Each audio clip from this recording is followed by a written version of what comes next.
Good evening, everybody. A few reminders before we begin. Please turn off or silence your cell phones. Please remember that flash photography and videography are not permitted. Here's how our post-game format will work. Coach Kellogg will begin with an opening statement. We'll then take questions for our student athletes, Jordan Harrison and Mimi Wheeler. After questions for our student athletes, we'll dismiss them and then take questions for Coach. If you have a question, please raise your hand and we'll get you the microphone. And as always, please state your name and your affiliation. Coach Kellogg, congratulations. Take it away. Yeah, thank you. Appreciate everybody. What a great environment. We felt that was coming. It was electric. It was everything I think that you would want. I told them the other day to walk out there the first time, look up there, enjoy it, see it. You've earned the right, to play in front of a crowd like that, and then don't look up there anymore and just kind of focus on the task at hand. But so very appreciative of everybody coming. Let's run it back on Monday, maybe, I guess, would be the challenge now to see if we can do that again, because that was special for all of us, and opportunity to reflect, and even through my whole career, and to end up at this point at home hosting an NCAA tournament game was really, really special. And then from there, I thought we settled in pretty quickly. I thought the start to the game was good. Little bit through the first quarter, I thought we just kind of got a little stagnant, lost our way just a hair. Loved the second quarter response. I thought Jordan settled in really quickly, got us going. And then the third quarter was at times at our best, and when we're really, really good. To get the 4 in double figures is also us. When we're clicking the best offensively as that ball gets moved and shared. So I thought all 4 of those guys that got to double figures had really good nights. Thought CeCe and Woodley off the bench in the second quarter were really, really good for us and gave us some great minutes. So, did a good enough job defensively, and we'll move forward and know we have to play a little bit better probably, but certainly got the first one out of the way and feel good about that.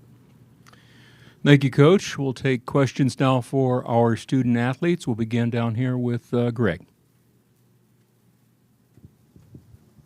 So actually for both of you, but Greg Hunter, Blue and Gold News. So Jordan, start with you. And to address the atmosphere, what that was like in the feeding frenzy that you guys do all the time, but with this atmosphere, how much did that impact it?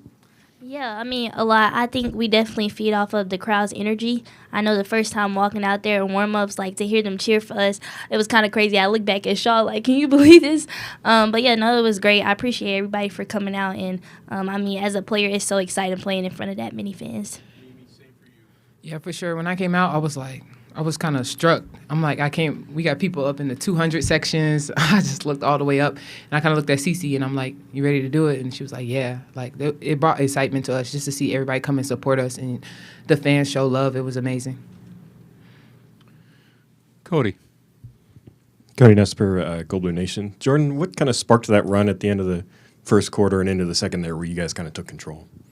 I think it's just us settling in. We hadn't played in 2 weeks. So, just getting back comfortable, playing how we play. I think that was just how we would normally play. It was just us settling in and finally, taking in everything and then just starting to play our game.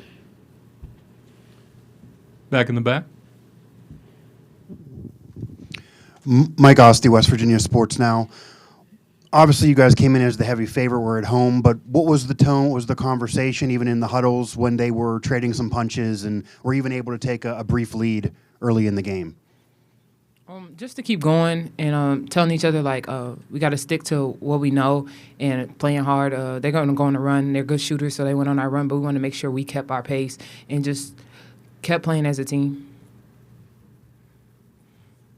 Down here, Quinn Roby, United to the Moose. So, Jordan, for you, how easy is it for you to play your game when Sydney Shaw is driving to the basket and getting back-to-back and ones and three-point plays? How easy is it for you? A lot easier. I always tell Shaw, just get to the basket. You either gonna make it or they gonna foul you. But I love seeing her, get to the basket. She's known for her shooting and her mid-range. But seeing her do that, and I'm not me and G are not the only guards that's the ones that's going in there. Having her go in there just makes her a threat, a huge threat. And that just helps us out and makes it hard on the defense. Right down here, Matt. Matt Thornsberry with Associated Press. just talk about, I guess, the comfortability of being able to host the tournament games here.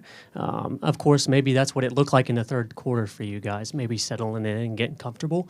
Was that kind of what it was like, being able to host that now, just being comfortable with it? For sure. Like past times, I was the underdog in March Madness. So coming in today and just seeing like us being able to be on our home floor, we're grateful for that. And I also just let my team know, like, just because we're home don't mean we're comfortable, because I've been on the other side, and my coaches was the one telling us, like, you can come in and take it. So we didn't want nobody to come in and take it. So it was definitely both the best worlds, and just being able to get into the atmosphere was great. Justin? Jordan, your drive at the end of the third quarter, you kind of gave a signal after. Was that just a moment of just, hey, this is, going the way it should be? Yeah, I mean, it's March, so, I mean, all the emotions, all the feels, they're there. Yeah, man, I was just happy to see the ball go in, to be quite honest. Cody, did you have a question? Mimi, at the end of the first half, you got a steal and went coast to coast on the fast break. Can you take us through that? And had you done that before? Yeah, I've done that before for sure. But I got the steal, and then I was dribbling, and Gia and Wood wasn't looking at me, so I'm like, might as well keep going. And then I got a little closer to the rim. I'm like, wait a minute, you already here. Might as well go up. And then I turned around. I'm like, yep. I know the fans was going to be excited. I know that my teammates was going to be excited because, who doesn't love to see the big dribble up the court? What about your coach? Were you worried? Oh, no. Coach Kellogg got my back for sure. Taylor down here. Taylor Kennedy, Charleston Gazette Mail. Mimi, talking about Cece, how big of a spark did she provide off the bench for you guys in this first round game? Cece's amazing off the bench. I think she's always coming in ready. She's a great passer. She opens up the floor a lot, and just me and her, like, kind of being in a tandem and being able to read each other has been amazing. Just with this 1 year we had together. So, like, Cece put in great minutes. I think she puts in great minutes every time she steps on the floor. Quinn? Jordan, going back to the crowd, how awesome was it to have two buzzer beaters in front of this crowd the way that it was? What did that moment kind of feel like? It was exciting. I mean, definitely hearing that, like, roar after you make a shot. I'm like, oh, wait, hold on. There's a lot of people in here. But, yeah, definitely excited. I mean, I'm feeling all the emotions, like I keep saying. But, I mean, I love playing in front of that many people, and I take that any day. Back here. Mike Osti, West Virginia Sports Now again. So you got this win under your belt, ended up being a comfortable victory, but as you mentioned, it's March, and you don't just want one victory. You got to play Monday. How do you now reset yourself, come down from this emotional high, and what's the mentality going into the game against Kentucky? Because that's going to be a different animal, even though you're still going to be at home.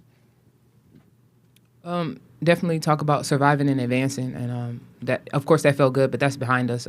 We got goals to finish, and I think we did a good job this year of putting everything that we accomplished behind us, because we knew that we're hungry for more. So today, we're going to take today, maybe even tonight, but we need to move on tomorrow and be ready for the next opponent. Yeah, like Mimi said, I mean, I feel like also the Big 12 tournament helped us with that too, because you play today and then you play the next day.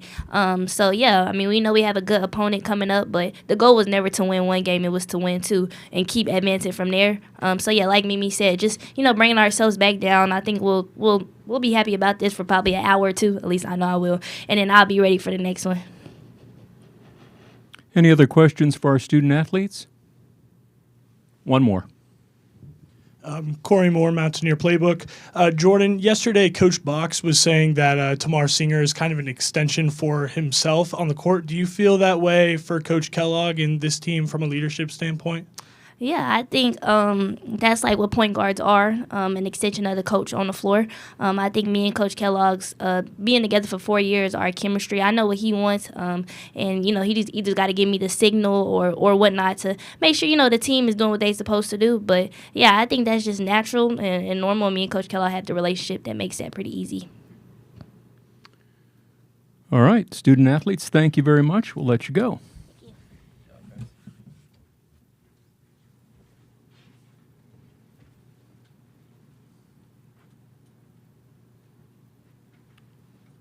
All right, questions for Coach Kellogg? Right down here. Greg? Greg Hunter, Blue and Gold News. So, Coach, start a little bit with you. You expressed your thoughts of the excitement in the crowd. I'm sure at the times you'd envisioned what it would be like hosting a game, 13,000 plus in here. Did that meet that? Did it exceed, come below it? What were your thoughts on how this really played out? Well, I guess it met what the expectation would be. We hadn't seen it yet, so you're always kind of in, I guess, dream mode. And I think when we took over 3 years ago, you have ideas, you have goals, you have visions where you want to get your program. That was certainly one of them. I've talked a lot about that Iowa game and being that experience and playing in front of 15,000 and getting to the second game and how loud it was and what a great environment. And then if that's the rules, if that's the way the NCAA has it set up, then let's try to get that thing in Morgantown. I've said that numerous times, said it again last year about this time after we had to go on the road and play North Carolina. As I've said to it, doesn't guarantee us anything. But for our program, for women's basketball, for our state, to get basketball going again here, it's special. And like literally in a lot of ways, like I really woke up at peace, excited about it, just so happy for our kids. I was a D2 grinder for a long time, and we hosted some D2 regionals and had some packed gyms, but nothing like this one. So so many emotions probably, honestly, when I woke up today. Like I was in our practice facility shooting some free throws and messing around, just like reminding me what this ball has done. It's taken me all over the world. I've coached unbelievable people. I've had great staff. My family's been through, all with me, every step of the way. And then to kind of see it start to unfold. And I was looking out my window 3.5 hours before the game, and people are lined up to watch our team play. Like there's a little emotion tied to that probably. Cody? Mark, you mentioned CC and Woodley coming in. It seemed like they kind of sparked that run there in the first, especially Woodley's defense in the press. Mm-hmm. Yep, that's what Woodley can do, and she's kind of instant defense. We talk about instant offense a lot, but Woodley can come in and change the game in a hurry. She was really, really good. CC was great. Obviously, when you look at their plus-minus, they were in when we made the big run. We got out and got in transition a little bit and made some shots, got some easier looks finally, because I thought our offense stalled a little in the half court at times, and so that allowed us to at least get it moving a little bit. We'll go to Mike and then to Taylor. Mike Osti, West Virginia Sports Now. Coach, I saw you down there on the floor watching a little bit of the game prior to the Kentucky JMU game, at least in the first half.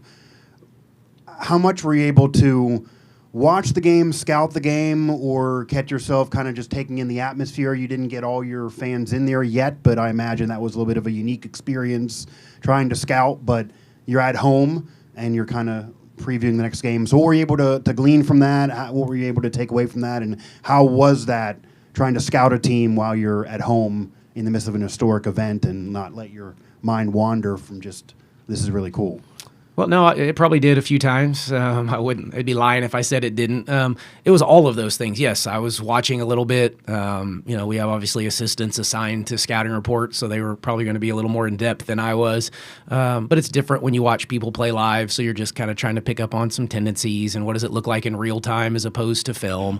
And there was times in timeouts I'd look up and see it start to fill in a little bit more, and that kind of goes away a little bit, so it's not like the first time I come out with 3 minutes to go is the first time I've seen the building like that. So just again, all of those emotions, but it was more of probably thinking a little bit more about Miami, Ohio, if I was being honest, than Kentucky, although I was watching and trying to take a few notes. But Coach Carter has that scout, so I'll let him do the brunt of it. Taylor Kennedy, Charles Gazette-Mail. Coach, talk about that end of the first quarter run that bled over to the second quarter. How much of a momentum swing was that for you guys leading into the middle of the second quarter, leading into halftime? Yeah, big, obviously. Settled us. I think we got it to double digits through that stretch and kind of extended it.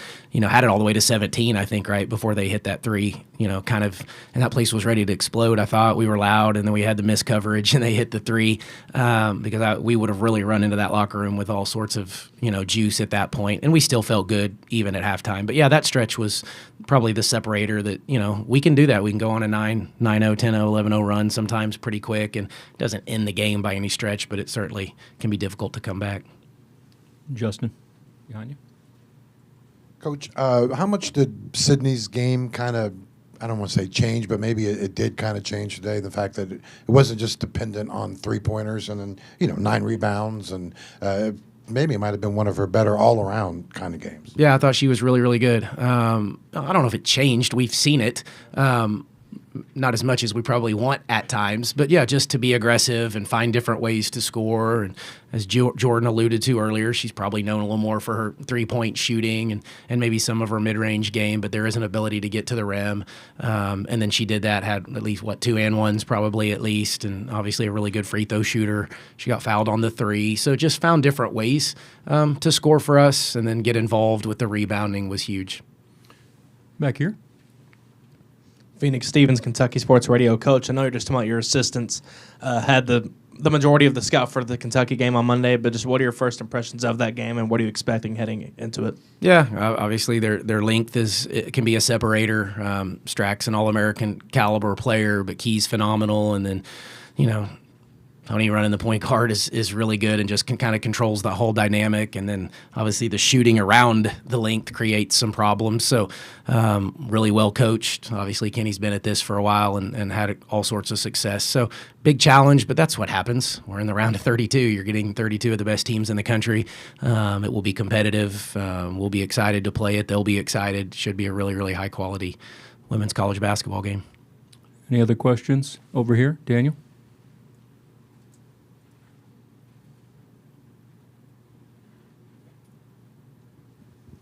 Daniel Woods, WV Metro News. He shot 51% from the field, 50% from 3. Just in your view, what allowed you to be so efficient offensively? Yeah, getting the right shots by the right people at the right time and the right spots on the floor. It's kind of what we talk about quite a bit, and just understanding what those are. But it was good for us to see it go through. That is for sure. We wanted to make some early and see the ball go through, and not just being a grinded out defensive battle in this one if we could. One more question for Coach, straight down here. Quinn? Quinn Roby, U92, the Moose. How important is it on the future side of things when you're able to play a game like this with the crowd, getting everybody in the game at least for a little bit? How important is that? Yeah, important. I mean, it's great that all of them get NCAA tournament experience, whether it's for this year to help us Monday, following years. We did what we needed to do, got the comfortable lead, got to rest some of them in that fourth quarter. But yeah, I think everybody now feels it. I think you settle down after the first one too a little bit, and now it feels a little more like a basketball Big 12 tournament. You're just advancing. We understand what happens if you don't take care of business, but just another opportunity to advance to a Sweet 16, which would be the second one and the first time I think we've ever won multiple games in the NCAA tournament. So great opportunity in front of us. Coach, thank you very much, and we'll see you tomorrow. Okay, thanks everybody. Thank you, Coach.